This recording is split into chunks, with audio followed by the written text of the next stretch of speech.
ഓം ശ്രീനാരായണ പരമഗുരവേ നമ. ശിവഗിരി സംരക്ഷണ സംഘം വാമനപുരം നിയോജക മണ്ഡലം കമ്മിറ്റിയുടെ പ്രവർത്തക യോഗം ആനച്ചൽ ഉത്രത്തിൽ നടന്നു. യോഗത്തിന് വാമനപുരം മണ്ഡലം വൈസ് പ്രസിഡന്റ് ശ്രീ ഭുവനസുധൻ സ്വാഗതം ആശംസിച്ചു.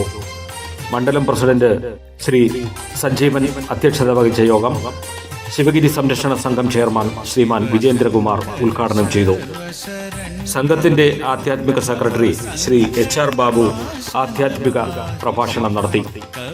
എക്സിക്യൂട്ടീവ് സെക്രട്ടറി ശ്രീ പ്രസീദ് മണൽവട്ടം, യുവജന വിഭാഗം സംസ്ഥാന പ്രസിഡന്റ് ശ്രീ ഗണേഷ് ധനഞ്ജയൻ, വനിതാ വിഭാഗം സംസ്ഥാന പ്രസിഡന്റ് ശ്രീമതി ഗീതാമോഹൻ, വനിതാ വിഭാഗം തിരുവനന്തപുരം ജില്ലാ പ്രസിഡന്റ് ശ്രീമതി റാണി സുഗതൻ തുടങ്ങിയവർ ആശംസകൾ നേർന്നു. വാമനപുരം നിയോജക മണ്ഡലം വൈസ് പ്രസിഡന്റ് ശ്രീ മോഹനൻ കൃതജ്ഞത രേഖപ്പെടുത്തി. ഗുരുദേവന്റെ ശിഷ്യഗണങ്ങളിൽ പ്രധാനിയും ഗുരുധർമ്മം ലോകമെമ്പാടും പ്രചരിപ്പിച്ച വ്യക്തികളിൽ ഒരാളുമായ നടരാജഗുരുവിന്റെ സമാധി ദിനം കൂടിയായ ഫെബ്രുവരി 18 നടന്ന യോഗത്തിൽ ശിവഗിരി സംരക്ഷണ സംഘത്തിന്റെ ആധ്യാത്മിക സെക്രട്ടറി ശ്രീ HR ബാബു നടത്തിയ ആധ്യാത്മിക പ്രഭാഷണത്തിന്റെ പ്രസക്ത ഭാഗങ്ങൾ നമുക്ക് ശ്രവിക്കാം. പൊരുളെന്നുമുടമ്പോടുമാക്കളുയിർത്തിരളെന്നുമിതൊക്കെയനർത്ഥകരം കരളീന്നു കളഞ്ഞു കരും കടലിൽ പുരളാതെ പൊതിഞ്ഞു പിടിപ്പതു. ബഹുമാനപ്പെട്ട അധ്യക്ഷൻ, വേദിയിലും സദസ്സിലുമുള്ള എൻ്റെ പ്രിയ സഹോദരങ്ങളെ, നമ്മളെല്ലാം ആത്മസഹോദരങ്ങളാണെന്ന് ലോകത്തിൽ ആദ്യമായി വിളിച്ചു പറഞ്ഞത് ഭാരതത്തിലെ ഋഷിമാരാണ്. നമുക്ക് ഭേദങ്ങളൊന്നുമില്ല. ഭേദചിന്ത തീരെ പാടില്ലെന്ന് ശ്രീനാരായണ ഗുരുദേവനാണ് ഈ സമൂഹത്തിൽ മുദ്ര പതിപ്പിച്ച് പ്രഖ്യാപിച്ചത്. ഭേദമില്ല പോലും മനുഷ്യർ തങ്ങളിൽ. എന്തുകൊണ്ടാണ് ഇങ്ങനെ ഒരു ദർശനം അദ്ദേഹം മുഖ്യമായും ഉയർത്തിപ്പിടിച്ചത് എന്ന് നമുക്കൊന്ന് പരിശോധിക്കാം. ഈ ഭേദചിന്ത വേണ്ട എന്നൊരാൾ പ്രഖ്യാപിക്കുമ്പോൾ അദ്ദേഹത്തിൻ്റെ ഉള്ളിൽ ഭേദചിന്ത ഉണ്ടോ എന്നൊരു പരിശോധന ആവശ്യമാണ്. ശാക്തേയര്, ശൈവര്, വൈദികര്, വൈഷ്ണവര്, താന്ത്രികര്, എത്ര വിഭാഗങ്ങളാണ് അങ്ങനെ തന്നെ നിലനിൽക്കുന്നതെന്നറിയാമോ? അത്രയ്ക്കും സത്യാന്വേഷണങ്ങൾ ഈ നാട്ടിൽ നടന്നിട്ടുണ്ട്. ഇപ്പം ഗുരുദേവൻ ഇതിൽ ഭേദചിന്ത ഉണ്ടായിട്ടുണ്ടോ? നമ്മൾ ആദ്യം പരിശോധിച്ചുറപ്പിക്കണം അത്. ഗുരുദേവൻ മനുഷ്യരുടെ ഇടയിൽ ഭേദചിന്ത പാടില്ല എന്ന് പറയുമ്പോൾ ഗുരുദേവന് ദാർശനികമായി ഭേദചിന്ത ഉണ്ടായിരുന്നോ എന്നൊരു പരിശോധന ആവശ്യമാണ്. അതാണ് മഹാത്ഭുതം. ഗുരുദേവൻ ഈ വൈദികരിലോ ശാക്തേയരിലോ ശൈവരിലോ താന്ത്രികരിലോ ഒന്നും ഉൾപ്പെട്ടിട്ടില്ല. പക്ഷേ ഇതിലെല്ലാത്തിലും അപാരമായ ജ്ഞാനം, പാണ്ഡിത്യം അദ്ദേഹത്തിനുണ്ടായിരുന്നു. അപ്പോൾ ബുദ്ധിയിലും ഹൃദയത്തിലും ഭേദചിന്തയില്ലാത്ത ഒരു മനുഷ്യനാണ് ഭേദചിന്ത പാടില്ല എന്ന് പറയുന്നതെന്ന് ഇവിടെ തെളിയുന്നു. മനസ്സ്, വാക്ക്, പ്രവൃത്തി, ഇത് മൂന്നും ഒന്നായിരിക്കണം. എങ്കിലേ ആ മനുഷ്യന് ഉയർച്ചയുണ്ടാവും. ഒരു വിധത്തിൽ ചിന്തയും പറയുന്നത് മറ്റൊന്നും പ്രവൃത്തി മറ്റൊന്നുമായാൽ ജന്മത്ത് ഗുണം പിടിക്കത്തില്ല. പച്ച മലയാളത്തിൽ പറഞ്ഞാൽ 3 ലക്ഷം ജന്മങ്ങൾക്ക് ശേഷം ലഭിക്കുന്ന ഒന്നാണ് മനുഷ്യജന്മം എന്ന് മനസ്സിലാക്കണം. ഇതൊരു ചെറിയ കാര്യമല്ല. ഒരു മഹത്തായ ഒരു ജന്മമാണ് നമുക്ക് ലഭിച്ചിരിക്കുന്നത്. ഇതിനെ ഫലപ്രദമായി ഉപയോഗിക്കണം. എങ്ങനെയാണ് ഇതിനെ ഫലപ്രദമായി ഉപയോഗിക്കേണ്ടത് എന്ന് ചോദിച്ചാൽ, നമുക്ക് ആദ്യം വേണ്ടത് നിത്യ അനിത്യ വസ്തു വിവേകം. ഇവിടെ നിത്യമായിരിക്കുന്നത് എന്ത്, അനിത്യമായിരിക്കുന്നത് എന്ത്, ഇത് ഹൃദയത്തിൽ ഉറപ്പിക്കണം. ഇവിടെ നിത്യമായിരിക്കുന്നത് ഈശ്വരനും അനിത്യമായിരിക്കുന്നത് ഈ പ്രപഞ്ചവുമാണ്. ഈ പ്രപഞ്ചം നാളെ ഇല്ലാതെയാവും, ഈശ്വരൻ അന്നും ഉണ്ടാകും. എങ്ങനെയാണ് ഈ പ്രപഞ്ച സൃഷ്ടി എന്ന് നമുക്ക് നോക്കാം. ഈ പ്രപഞ്ചം പണ്ടില്ലായിരുന്നു, ഒരു ബിന്ദുവായിരുന്നു. ഈ ബിന്ദു വികസിച്ചാണ് ഈ പ്രപഞ്ചമായി മാറുന്നതും ഈ ഭൗതിക വസ്തുക്കളെല്ലാം വെളിവായി വരുന്നത് അല്ലെങ്കിൽ പ്രകടമായി വരുന്നത്. അതിനു മുമ്പ് ഈ ബിന്ദുവിൽ ഈ പ്രപഞ്ച വസ്തുക്കളെല്ലാം അടങ്ങിയിരുന്നു. അപ്പോൾ ഒരു ബിന്ദു വികാസം പ്രാപിച്ച് ഈ പ്രപഞ്ചമായി, ജീവജാലങ്ങളായി, നമുക്ക് പ്രകടമായി, അനുഭവമായി. പിന്നെയും ഇത് തിരിച്ചു പോകും, തിരിച്ചത് ബിന്ദുവായി മാറും. ചിത്തം ശുദ്ധമായിരിക്കണം. അപ്പം ചിത്തം ശുദ്ധമാകുന്നതിന് വേണ്ടി ചില ഉപായങ്ങൾ ഭാരതത്തിലെ മഹർഷിമാർ മുന്നോട്ട് വച്ചിട്ടുണ്ട്. എന്തിനാണ് ഇത്തരം ഉപായങ്ങളിലൂടെ ചിത്തശുദ്ധി വരുത്തി മുന്നോട്ട് പോകുന്നത്? ഈശ്വരനെ അറിയുന്നതിന് വേണ്ടി തന്നെയാണ്. ഈശ്വരൻ എന്ന് പറയുന്ന ഈ മഹാശക്തിയെ നമുക്ക് വാക്കുകളിലൂടെ വിവരിക്കാനാവില്ല, അനുഭവിച്ച് മാത്രമേ കഴിയൂ. ഉദാഹരണം പറയാമെങ്കിൽ, ഈ തേനിൻ്റെ മധുരം എങ്ങനെയാണ് പറഞ്ഞറിയിക്കാൻ പറ്റുക? മധുരങ്ങൾ മറ്റു പലതും ഉണ്ടല്ലോ. വളരെ എളുപ്പമാണ്, ഒരു തുള്ളി തേനെടുത്ത് നാവിൽ വെച്ചാൽ മതി, അതിൻ്റെ മധുരം മനസ്സിലാവും. അതുപോലെ ഈശ്വരനെ അനുഭവിച്ചറിയണം, അനുഭവിച്ച് മാത്രമേ അറിയാൻ പറ്റൂ. അതിനു വേണ്ടിയാണ് ഈ ഉപായങ്ങളെല്ലാം. ഒരു ഘട്ടം കഴിഞ്ഞാൽ പിന്നെ ഉപായത്തിൻ്റെ ഒന്നും ആവശ്യമില്ല, ഈശ്വരനിലേക്ക് തന്നെ നമ്മൾ എത്തിപ്പെടും. ഈ പ്രപഞ്ചം ഞാൻ പറഞ്ഞു ഇല്ലാതെയാകും, നമ്മളെല്ലാവരും ഇല്ലാതെയാകും, ഒരു ബിന്ദു മാത്രമാകും, ഈശ്വരൻ മാത്രമാകും. അപ്പം നമ്മുടെ അവസ്ഥയോ? ഒരിക്കലും ഇല്ലാതെയാവുന്നില്ല നമ്മൾ. അതാണ് ഇതിൻ്റെ സത്യം. നമ്മളെല്ലാം അമൃതസ്യ പുത്രരാണ്, ഒരിക്കലും നാശമില്ലാത്തവരാണ് നമ്മൾ. ജീവാത്മാവെന്ന നിലയിൽ പരമാത്മാവിനോടൊപ്പം നമ്മൾ നിൽക്കും. അപ്പോൾ നമ്മുടെ അവസ്ഥ എന്തായിരിക്കും? ശരീരമില്ലല്ലോ നമുക്ക്.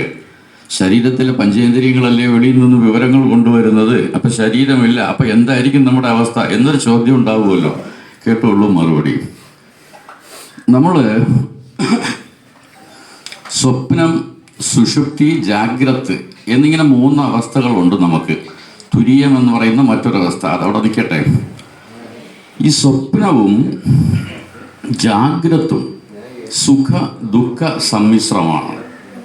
സുഖങ്ങളും ദുഃഖങ്ങളും കൂടി കലർന്നതാണ് സ്വപ്നവും ജാഗ്രതും. ജാഗ്രത എന്ന് പറയുന്നത് നമ്മൾ ഈ ഉണർന്നിരിക്കുന്ന അവസ്ഥ. ഇവിടെ ഒന്നാരെങ്കിലും നമ്മളെ ചീത്ത പറഞ്ഞാൽ നമുക്ക് വിഷമം ഉണ്ടാവും, ഉയർത്തി പറഞ്ഞാൽ സന്തോഷം ഉണ്ടാകും. സ്വപ്നത്തിൽ ആനവുത്താൻ വന്നു കഴിഞ്ഞാൽ നമുക്ക് പേടിയാവും. അപ്പം സുഖദുഃഖ സമ്മിശ്രമാണ്. പക്ഷെ സുഷുപ്തിയിൽ മാത്രം എന്തില്ല? സുഖം മാത്രമേ ഉള്ളൂ. അതെങ്ങനെ മനസ്സിലാവും? അത് ചിലർ രാവിലെ ഉറക്കമണിച്ച് വന്നിട്ട് പറയും, ഇന്നലെ സുഖമായിട്ട് ഉറങ്ങി, മഴ പെയ്തതൊന്നും ഞാൻ അറിഞ്ഞില്ല, നല്ല സുഖമായിരുന്നു. ഈ ഉറങ്ങുന്ന സമയത്ത് വ്യക്തിബോധം തീരെയില്ല വ്യക്തിക്ക്. എൻ്റെ പേരെനിക്ക് അറിഞ്ഞുകൂടാ, ഞാൻ ഇവിടെ കിടക്കണമെന്ന് അറിഞ്ഞുകൂടാ, ശരിക്കും പറഞ്ഞാൽ ഞാൻ ആണോ പെണ്ണോ എന്ന് പോലും എനിക്കറിയത്തില്ല.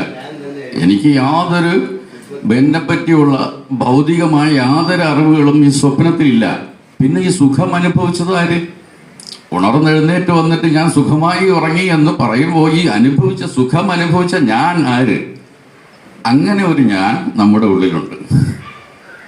ആ ഞാനിനെ അറിയലാണ് ഈ ശരീരം കൊണ്ടിരിക്കുന്ന എൻ്റെ പരമപ്രധാനമായ ലക്ഷ്യം. അതായിരിക്കണം ലക്ഷ്യം.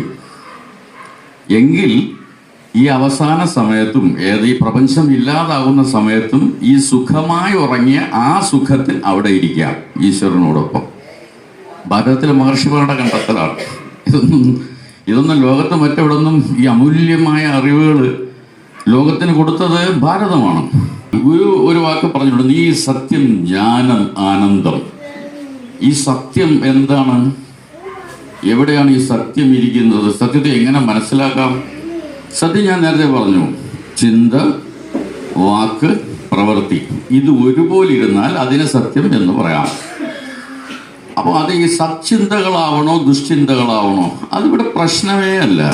എങ്ങനെ ജീവിക്കുന്ന ഒരാളിനും സത്യസന്ധനായി ജീവിക്കാം. എങ്ങനെ ഇരിക്കണം?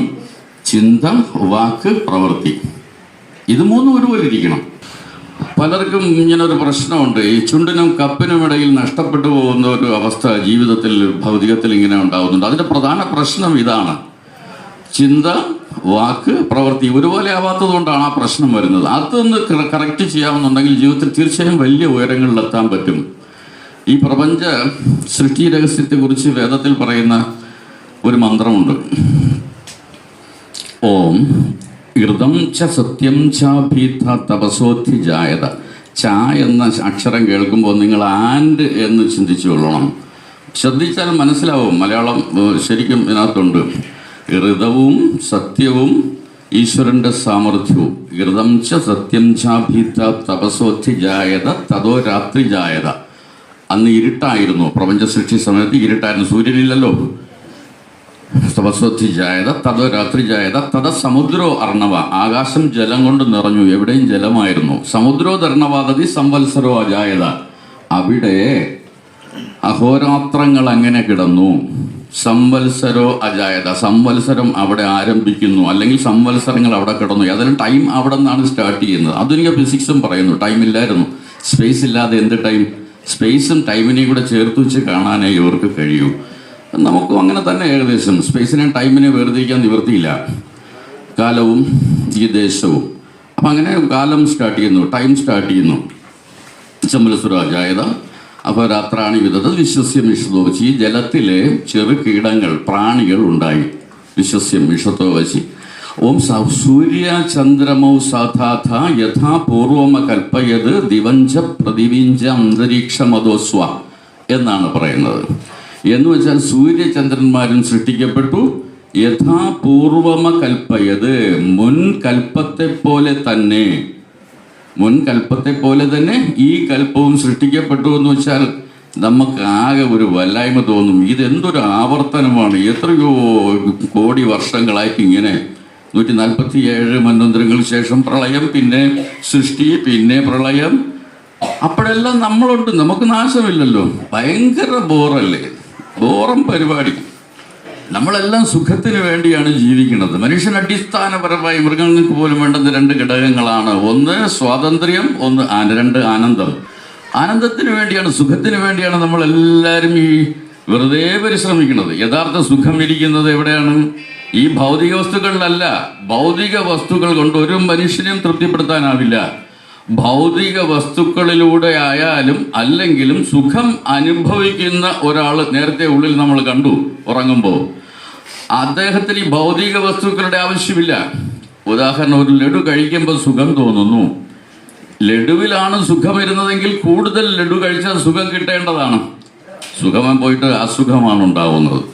അപ്പോൾ നമ്മൾ മനസ്സിലാക്കേണ്ടത്, ഈ സുഖം ഇരിക്കുന്നത് ഭൗതിക വസ്തുക്കളിലല്ല, തൻ്റെ ഉള്ളിൽ തന്നെ ഇരുന്ന് മറ്റൊരാൾ സുഖം അനുഭവിക്കുകയാണ്. അയാൾക്ക് വേണ്ടത് എന്താണ്?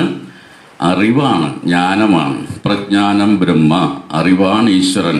ഗുരു ഈശ്വരനെ അറിവ് എന്നും പറയുന്നുണ്ട്. ഒരു സമയത്ത് ഗുരു പറയുന്നു, അരുമ എന്നൊക്കെ പറയുന്നുണ്ട് ഗുരു. ആരറിയുന്നു ഈ അരുമയെ എന്നൊക്കെയാണ് ഗുരു പറയുന്നത്. വൈദികര് അത് അത് അത് എന്ന് പറയും. അതെന്ന് കേൾക്കുമ്പോൾ നമ്മൾ ബ്രഹ്മത്തെ മനസ്സിലാക്കണം, ഈശ്വരനെ മനസ്സിലാക്കണം. ക്ഷേത്രങ്ങളിലുള്ള ദേവതയെ മനസ്സിലാക്കരുത്. അതുകൊണ്ടല്ല, ക്ഷേത്ര ദേവതകൾക്ക് രൂപമുണ്ട്, പേരുണ്ട്. നാമവും രൂപവും ഇല്ലാത്തതാണ് ബ്രഹ്മം, ഈശ്വരൻ. വൈദികർ അതിന് പേരിട്ടിട്ടില്ല. വേദം ഭാരതത്തിലാരും ഈ ഈശ്വരന് പേരിട്ടാൽ നിന്നിട്ടില്ല. അങ്ങനെ ഒരു ഭാഗ്യം നമുക്ക് കിട്ടിയിട്ടുണ്ട്. മറ്റു പലരും പേരിട്ട് വിളിച്ചിട്ടുണ്ട്. അവിടെ ഇവിടെ നമ്മൾ പേരിട്ടിട്ടില്ല. അതെന്ന് സൂചിപ്പിക്കും. അത് ബ്രഹ്മത്തിനെയാണ് അത് സൂചിപ്പിക്കുന്നത്. അത് എന്നുള്ള ശബ്ദം കേൾക്കുമ്പോൾ നമ്മൾ ബ്രഹ്മത്തെ ഓർക്കണം. പിന്നെ പ്രത്യേകിച്ച് പറയാനുള്ളത് ഈ സംഘടനയുടെ കാര്യങ്ങൾ. സംഘടനയിൽ ഈ ആത്മീയമായ കാര്യങ്ങൾക്ക് മുൻതൂക്കം കൊടുക്കുന്നത് എന്തുകൊണ്ടെന്നാൽ, സംഘടനയുടെ നാമം തന്നെ ശിവഗിരി, തുടങ്ങുന്നത് നാമം ശിവഗിരി എന്നായതുകൊണ്ട് തന്നെ ശിവഗിരി ലോകത്തിന് മാതൃക കാണിക്കേണ്ട ആത്മീയ സ്ഥാപനമാണ്. ലോകത്തിന്, ഞാൻ നേരത്തെ പറഞ്ഞു, ഭേദചിന്തയില്ലാത്ത ലോകത്തിലെ ഒരേ ഒരു പ്രസ്ഥാനം നമ്മുടെ ശിവഗിരിയാണ്. ഭേദചിന്ത ഉള്ളിൽ തീരെ ഇല്ലാത്ത ഒരേ ഒരു ഗുരുനാഥൻ നമ്മുടെ ഗുരുനാഥനാണ്. അതുകൊണ്ട് ശിവഗിരി സംരക്ഷണ സംഘം എന്ന് പറഞ്ഞാൽ ആത്മീയ നാണയത്തിൻ്റെ 2 വശങ്ങളെപ്പോലെ തന്നെ ആത്മീയതയും ഭൗതികതയും ഒരുമിച്ച് കൊണ്ടുപോകുന്നു. ഏത് പ്രവൃത്തി ചെയ്യുന്ന ആളിനും ഈശ്വരീയമായ അറിവുകളോടെ മുന്നോട്ട് പോകാം. നമ്മുടെ സംഘടനയ്ക്ക് ധീരനായ ഒരു ചെയർമാനെ നമുക്ക് കിട്ടിയിട്ടുണ്ട്. അതിൽ യാതൊരു സംശയവും വേണ്ട. അദ്ദേഹം വളരെ കൊച്ചുനാൾ മുതൽ തന്നെ ശിവഗിരിയുമായിട്ടുള്ള ബന്ധം ഉള്ളത് കൊണ്ട് സംശയിക്കേണ്ട. ഗുരുവിൻ്റെ ശിഷ്യനാണ്. വളരെ ചെറിയ പ്രായം മുതൽ ശിവഗിരി താഴ്വാരയിൽ കോൺക്രീറ്റ് വനമാവുന്നതിന് മുമ്പ് കടലാസം വിരിച്ച് വിശ്രമിച്ച് വൈകുന്നേരം തിരിച്ച് വീട്ടിൽ പോകുന്നതൊക്കെ സ്വകാര്യ സംഭാഷണത്തിനിടയ്ക്ക് അദ്ദേഹം പറഞ്ഞിട്ടുണ്ട്. ഗുരുദേവനുമായി ഒട്ടി നിൽക്കുന്ന ഒരു കുഞ്ഞും മോശമാവില്ല, പഴിപ്പോവില്ല. മോശമായി പോണതും നമ്മൾ നേരത്തെ പറഞ്ഞ ചില ഘടകങ്ങളിലുള്ള പ്രശ്നങ്ങളുണ്ട്, ചിന്ത, വാക്ക്, പ്രവൃത്തി, അതിലൊക്കെയുള്ള പ്രശ്നങ്ങളുണ്ട്. അല്ലാതെ ഒരു മനുഷ്യനും പഴജന്മമാവില്ല, ശ്രേഷ്ഠരാവും. ഏത് തൊഴിൽ ചെയ്താലും, തൊഴിലൊന്നും അല്ല ഇവിടെ പ്രശ്നം. അവൻ്റെ ചിന്താപരമായ ഔന്നത്യമാണ് പ്രശ്നം, അവൻ്റെ ദാർശനികമായ ഔന്നത്യമാണ് പ്രശ്നം. ഒരു വ്യക്തിത്വത്തെ നിശ്ചയിക്കുന്നതിന് ജാതിയും മതവും ഒന്നുമല്ല. അതുകൊണ്ട് ഈ സംഘടന വളരെ നല്ല നിലയിൽ ഉയർന്നു വരട്ടെ. ഇതിന് വ്യാവസായികമായിട്ടും സംഘടിതമായിട്ടും ഒക്കെ വലിയ ശക്തിയും സമ്പത്തും ഒക്കെ ഉണ്ടാവട്ടെ എന്ന് ആശംസിച്ചുകൊണ്ട് നിർത്തുന്നു. നന്ദി, നമസ്കാരം.